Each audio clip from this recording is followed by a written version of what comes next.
Gawat! Madam Pang sentil TMJ. Drama bonus atlet SEA Games 2025 makin panas. Setelah Malaysia lewat TMJ mengumumkan bonus 10 kali lipat untuk peraih emas, suara dingin justru datang dari Thailand. Madam Pang angkat bicara, tenang, elegan, tapi menohok. We're not sure. As you know that every country now, especially in Asia and also Southeast Asia, the level of the football is very close. So we cannot count that even we are ranking number 101, but now every country, every nation has developed more about football. So for us, for the competitions, of course, in the 90 minutes in the field, of course, there are three phases, win, lose, or draw. But after the game, the friendship and the sportsmanship between each country is really more important. I think majority of the football observer have a good perception on you.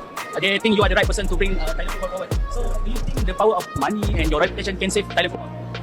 I thank you for your question, but I think the most important thing to develop the football, which is now football is not only the football, but it can continue to other angles like economics, social, culture, and also the relationship between each country. But for Thailand, even I got the edition like the landslide. Pungutan pingat emas negara yang masih belum seiring dengan jumlah atlet dan kepelbagaian acara dilihat sebagai isyarat amaran kepada pembangunan sukan negara. Pensyarah kanan Fakulti Sains dan Latihan Sukan Universiti Malaya, Dr. Muhammad Faisal Hassan berpandangan penyertaan seramai 1,142 atlet Malaysia pada Sukan SEA 2025 di Thailand wajar diberi perhatian. Pada Tamasya Sukan SEA yang baru melakukan tirai Sabtu lalu, Malaysia menduduki tempat keempat dengan 57 emas, 57 perak dan 117 gangsa menjadikan jumlah keseluruhan 231 pingat. Pencapaian kita capai ini merupakan satu bentuk boleh dikatakan sebagai pelam kepada kita ya, supaya dengan bilangan atlet yang begitu ramai, sukan yang begitu banyak, kita masih kurang mampu untuk meningkatkan bilangan pingat emas kita. Mari kita mulai dari satu fakta sederhana. Kalau olahraga cuma soal angka, maka papan skor cukup. Tapi kenyataannya, olahraga, terutama di Asia Tenggara, selalu lebih ribut dari sekadar skor. Ia adalah panggung ego, arena gengsi, dan cermin kepemimpinan. Dan di SEA Games 2025, cermin itu retak bukan karena atlet gagal, bukan karena pertandingan curang, tapi karena bonus. Ya, bonus, uang, angka, nominal yang tiba-tiba lebih heboh dari medali itu sendiri. Indonesia membuka babak ini dengan tenang. Presiden mengumumkan bonus 1 miliar rupiah untuk atlet peraih emas. Tidak teriak, tidak pamer, tidak ada drama kami paling royal. Hanya satu kalimat kunci yang terasa dewasa, penghargaan yang terukur. Lalu apa yang terjadi? Malaysia tersentak, seolah ada alarm ego berbunyi di Johor. Dan muncullah wacana 10 miliar rupiah dari Tunku Ismail Idris, TMJ, anak raja, figur kuat, vokal, dan ya sangat suka panggung. 10 kali lipat, 10. Bukan 2, bukan 3, 10. Di titik itu, publik Asia Tenggara langsung paham, ini bukan kebijakan, ini pernyataan sikap. Dan setiap pernyataan sikap selalu membuka ruang penilaian. Ketika angka berteriak, logika diam mari jujur. 10 miliar rupiah itu terdengar seksi, menggelegar, headline ready, clickable. Tapi justru disitulah masalahnya. Karena kebijakan yang baik tidak butuh teriak. Ia cukup berdiri, kokoh dan menjelaskan dirinya sendiri. Bonus 10 miliar rupiah langsung memancing pertanyaan-pertanyaan yang tidak bisa dijawab dengan emosi. Dari mana fondasinya? Apakah ini kebijakan negara atau janji figur? Apakah sistem pembinaan Malaysia siap menopang ekspektasi sebesar itu? Dan yang paling penting, ini strategi atau reaksi. Dan di dunia olahraga, reaksi emosional hampir selalu berujung blunder. Indonesia tidak bereaksi. Thailand tidak bereaksi. Yang bereaksi justru Malaysia dan reaksinya terlalu keras untuk disebut matang. Disinilah TMJ mulai terlihat bukan sebagai arsitek visi, melainkan simbol kegelisahan. Seolah tidak tahan melihat tetangga melangkah tanpa merasa harus melompat lebih tinggi, meski tanpa pijakan yang jelas. Lalu masuklah Madam Pang. Dingin, tenang, mematikan. Dan ketika suhu mulai panas, dari Bangkok muncullah suara yang tidak berisik, tapi langsung membuat ruangan senyap. Madam Pang, bukan influencer, bukan politisi dadakan, bukan figur yang haus spotlight. Ia adalah orang yang paham betul bagaimana olahraga dibangun dari dalam, bukan dari mikrofon. Komentarnya tidak panjang, tidak emosional, tidak menyerang secara frontal, tapi justru disitulah kekuatannya. Ia membuka dengan kalimat aman. Setiap negara berhak menghargai atletnya, diplomatis, tenang, netral. Tapi lalu pisau itu keluar pelan, presisi. Ia bicara tentang kedewasaan kebijakan, tentang konsistensi sistem, tentang bahaya menjadikan angka sebagai alat pembuktian gengsi. Dan ketika ia mengatakan bahwa atlet sejati bertanding bukan demi janji fantastis, melainkan demi stabilitas, kepercayaan, dan sistem, semua orang paham itu bukan ditujukan ke Indonesia. Itu peluru dingin. Dan sasarannya jelas. Sindiran elegan itu lebih sakit dari makian. Inilah yang sering gagal dipahami oleh figur-figur yang terbiasa dengan sorak-sorai. Sindiran elegan dari orang berkelas jauh lebih mematikan daripada teriakan dari pengeras suara. Madam Pang tidak menyebut TMJ, tidak menyebut Malaysia, tidak menyebut 10 miliar rupiah, tapi semua orang tahu siapa yang sedang bercermin. Karena Indonesia tanpa diminta diposisikan sebagai contoh, bukan oleh media lokal, bukan oleh buzzer, tapi oleh tokoh paling berpengaruh di sepak bola Asia Tenggara. Itu pengakuan yang tidak bisa dibeli dengan angka berapapun. Indonesia tenang, tapi justru diakui. Mari kita bicara jujur soal Indonesia. Bonus 1 miliar rupiah bukan angka kecil, tapi juga bukan angka liar. Ia masuk akal, ia realistis, ia lahir dari proses panjang reformasi olahraga meski belum sempurna. Yang terpenting, ia tidak lahir sebagai reaksi terhadap negara lain. Indonesia tidak bilang, Malaysia berapa? Indonesia tidak bilang, Thailand berapa? Indonesia bilang, ini kemampuan kami, ini bentuk penghargaan kami. Dan justru karena itu, Indonesia tidak perlu membela diri ketika perdebatan meledak. Karena yang matang tidak sibuk menjelaskan. Madam Pang melihat itu, Asia Tenggara melihat itu, dan Malaysia tersentil. TMJ dan masalah klasik. Figur mengalahkan institusi inilah inti persoalan yang paling telanjang. Ketika kebijakan sebesar bonus atlet melekat pada satu nama, bukan sistem, maka yang terjadi adalah kultus figur. Hari ini 10 miliar rupiah diumumkan. Besok? Lusa? Apa jaminannya berkelanjutan? Atlet butuh sistem, bukan kejutan. Butuh kepastian, bukan headline. Dan ketika bonus dipakai sebagai alat pembuktian ego, atlet berisiko direduksi menjadi properti pencitraan. Madam Pang tahu ini. Itulah sebabnya komentarnya terasa seperti tamparan, tapi dilakukan dengan sarung tangan sutra. Ada penyakit lama di sepak bola dan olahraga Asia Tenggara. Semakin keras suara, semakin dianggap pemimpin. TMJ adalah produk sempurna dari penyakit itu. Vokal, berani, penuh gestur besar, pernyataan bombastis, dan selalu terasa ingin menang, bahkan sebelum peluit dibunyikan. Masalahnya, olahraga bukan lomba adu suara, ia lomba kesabaran, dan di titik inilah perbedaan kelas terlihat jelas. Madam Pang tidak pernah perlu mengumumkan diri sebagai paling peduli atlet. Ia tidak perlu membandingkan negaranya dengan tetangga. Ia tidak perlu menaikkan angka hanya untuk membuktikan eksistensi. Karena pemimpin sejati tidak takut terlihat biasa-biasa saja selama fondasinya kuat. TMJ sebaliknya, segala sesuatu harus terlihat besar, harus viral, harus mengalahkan pihak lain, bahkan dalam urusan yang seharusnya sunyi dan bermartabat. Dan itulah mengapa bonus 10 miliar rupiah terasa janggal sejak awal. Ia tidak lahir dari keheningan perencanaan, melainkan dari kegaduhan perbandingan. Atlet bukan properti ego, mari kita bicara dari sisi yang jarang disentuh, atlet itu sendiri. Atlet tidak butuh janji spektakuler, atlet butuh kepastian hidup. Program pembinaan yang jelas, jaminan karier pasca pensiun, asuransi, fasilitas pelatih berkualitas, kalender kompetisi yang manusiawi. Semua itu tidak bisa dibeli dengan satu pengumuman 10 miliar rupiah. Dan Madam Pang tahu betul ini. Ia tumbuh di lingkungan sepak bola yang keras, maskulin, penuh intrik. Ia tahu kapan uang menjadi solusi dan kapan uang justru jadi distraksi. Ketika ia mengatakan atlet sejati bertanding demi kepercayaan dan sistem, itu bukan teori, itu pengalaman. Sindiran itu tajam karena ia benar. Indonesia, dari objek sindiran, jadi referensi. Ada satu ironi manis di sini.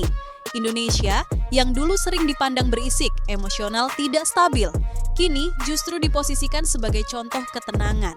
Bukan karena kita tiba-tiba sempurna, tapi karena kita tidak terpancing. Bonus 1 miliar rupiah bukan untuk pamer. Ia tidak dipaketkan dengan drama, tidak dikaitkan dengan negara lain, tidak dijadikan alat provokasi regional. Dan justru karena itu, Indonesia tidak perlu membela diri ketika TMJ mengumumkan 10 miliar rupiah. Karena yang percaya diri tidak sibuk membandingkan. Madam Pang menangkap sinyal itu dengan jernih. Dan ketika tokoh sekelas dia menjadikan Indonesia sebagai cermin implisit, itu pesan keras untuk seluruh Asia Tenggara. Malaysia dan luka yang dibuka sendiri. Yang paling menarik justru reaksi internal Malaysia. Alih-alih bangga penuh, sebagian publiknya bertanya, kenapa harus 10 kali lipat? Kenapa terkesan buru-buru? Kenapa jadi bahan sindiran luar negeri? Pertanyaan-pertanyaan itu tidak muncul dari kebencian, tapi dari kegelisahan kolektif. Karena jauh di dalam, semua orang tahu, kalau kebijakan benar-benar solid, ia tidak akan terlihat panik. Dan ketika Madam Pang, orang luar berani menyentil dengan elegan, itu berarti ada yang memang tidak beres. Adu gengsi, itu murahan. Adu sistem, itu mahal. CA Games 2025 akhirnya menjadi arena pertarungan dua paradigma. Paradigma reaktif, cepat, emosional, berbasis figur, haus pengakuan instan. Paradigma sistemik, lambat mesunyi, berbasis institusi. Tahan uji waktu TMJ berdiri kokoh di paradigma pertama. Indonesia, sadar atau tidak, mulai bergeser ke yang kedua. Thailand sudah lama di sana, meski tak selalu menang sorotan. Dan sejarah olahraga selalu berpihak pada yang kedua. Madam Pang tidak menghukum, tapi mengadili. Perlu digarisbawahi, Madam Pang tidak menyerang. Ia mengadili secara moral. Ia tidak berkata, Malaysia salah. Ia berkata, olahraga besar dibangun dengan kesabaran. Kalimat itu sederhana, tapi bagi yang merasa tersindir, itu vonis. Karena siapapun yang yakin dengan jalannya tidak akan tersinggung.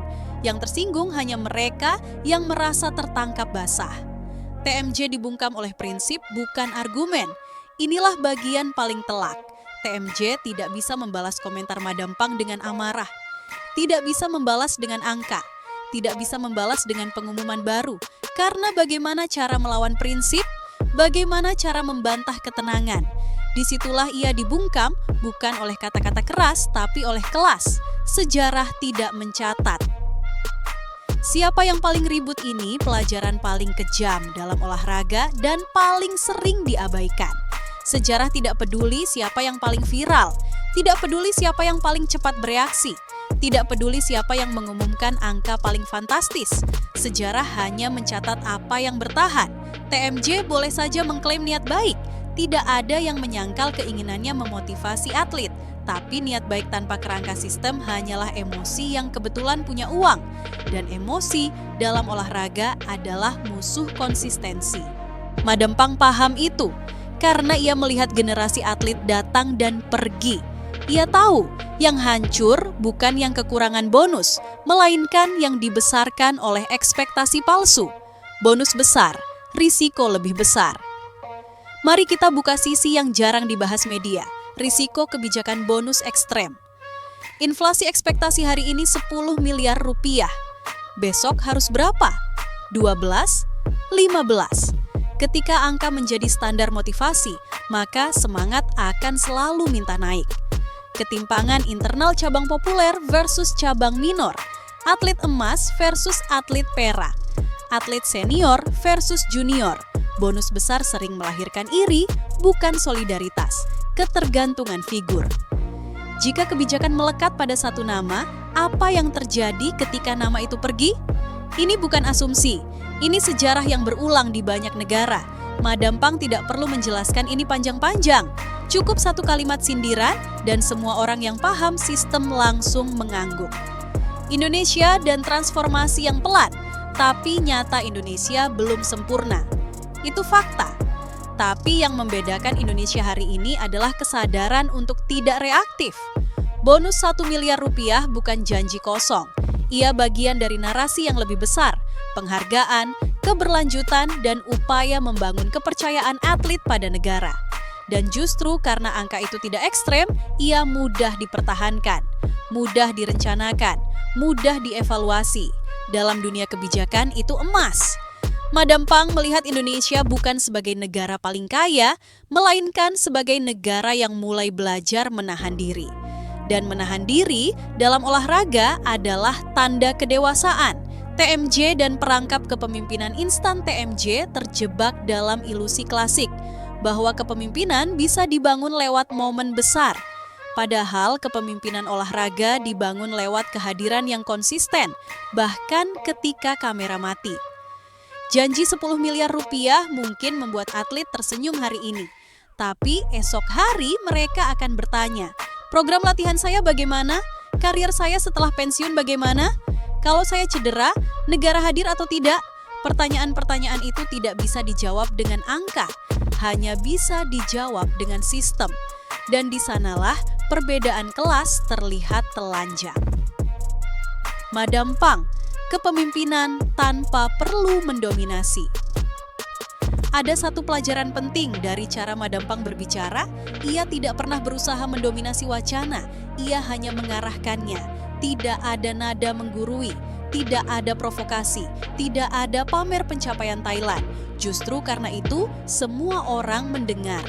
Dalam dunia yang bising, ketenangan adalah bentuk kekuasaan tertinggi. Dan ketenangan itulah yang menelanjangi TMJ. Malaysia menghadapi cermin yang tidak bisa dihancurkan Malaysia, bisa saja menolak sindiran itu. Bisa saja mengabaikannya, bisa saja menyebutnya opini luar. Tapi cermin sudah diletakkan, dan cermin itu tidak pecah hanya karena diteriaki. Cermin itu bernama pertanyaan publik. Kenapa harus reaktif? Kenapa harus ekstrim? Kenapa harus terlihat tergesa? Pertanyaan-pertanyaan ini akan tinggal lama, jauh lebih lama dari headline 10 miliar rupiah. Pada akhirnya, semua ini mereduksi pada satu perbedaan paling mendasar. Pemimpin menentukan arah yang terpancing bereaksi terhadap arah orang lain. Indonesia menentukan langkahnya sendiri. Thailand menilai dengan dingin. Malaysia melalui TMJ bereaksi. Dan dalam olahraga, reaksi jarang memenangkan maraton. Yang disorot Madam Pang bukan angka, melainkan kedewasaan. Bonus 10 miliar rupiah bukan cermin kekuatan. Ia cermin kegelisahan. Terdengar keras tapi kosong, terlihat megah tapi rapuh. Ramai di pengumuman, sunyi di fondasi, Indonesia tanpa teriak justru dijadikan tolok ukur. Artinya jelas, yang matang tidak perlu membalas. TMJ boleh punya mikrofon, boleh punya uang, boleh punya panggung, tapi kepemimpinan olahraga tidak diukur dari seberapa keras suara, melainkan dari seberapa tenang arah. Dan di hadapan prinsip itu, manuver TMJ, betapapun gegap gempitanya, akhirnya terdengar bukan sebagai visi, melainkan kebisingan. Kelak, ketika SEA Games 2025 dikenang, orang mungkin lupa siapa juara cabang tertentu. Tapi mereka akan ingat satu hal, ada momen ketika Asia Tenggara memilih untuk berpikir ulang tentang uang, tentang ego, tentang kepemimpinan, dan di momen itu, Indonesia berdiri tenang, Thailand berbicara dingin, dan Malaysia melalui TMJ belajar bahwa teriakan paling keras tidak selalu paling berwibawa. TMJ mungkin masih berbicara, mungkin masih mengumumkan, mungkin masih membalas dengan gaya khasnya. Tapi setelah komentar Madam Pang, satu hal berubah. Narasi tidak lagi miliknya, kini pertanyaannya bukan siapa paling besar bonusnya, melainkan siapa yang paling siap membangun olahraga 10 tahun ke depan. Dan di pertanyaan itu, Indonesia berdiri dengan kepala dingin, Thailand dengan senyum tipis, sementara TMJ untuk pertama kalinya kehilangan gema. Bukan karena ia salah bicara, melainkan karena ia berbicara terlalu keras di ruangan yang menuntut ketenangan.